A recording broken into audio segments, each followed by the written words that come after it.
Hello प्रिय दर्शक बंधु आपण मानकु आम चैनल को स्वागत। तो दर्शक बंधु आपण माने आज राति 8टारे तोरी पाई तो पाई देखा पाइबे एक सुंदर अध्याय।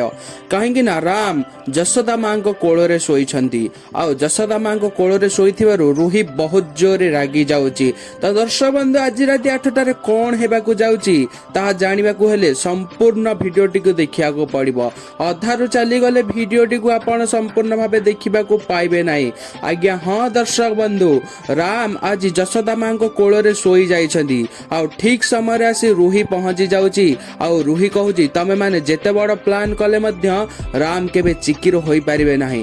राम केवल मोर, राम ही केवल मोर। तापर रुही एमिति कही राम को हाथटी को धरी नउची आ ठीक समय जशोदा माँ रुही को हाथ को धरी नउची आ रुही को कहउचंदी तोर एते साहस तू राम को हाथ धरिबो। राम को हाथ धरिबार अधिकार केवल चिकीर अछि आ कहार नाही। यह देखि चिकी बहुत कांदिबा को लागुची आ चिकी कहूची ए चिकी को जदी अंधार कोठरी रे सब दिन रहिबा को हबो ताले चिकी जमारो माइंड करबनी।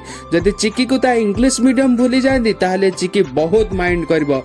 ठीक समय रे सुगंधा माँ कहते तू ताहले राम को भूली जा, राम को केबे भी भल पाना। यह शुणी चिकी बहुत आश्चर्य हो पड़ी। आज्ञा हाँ दर्शक बंधु आज अध्याय सुगंधा माँ चिकी को एमिति किछि कहचंदी।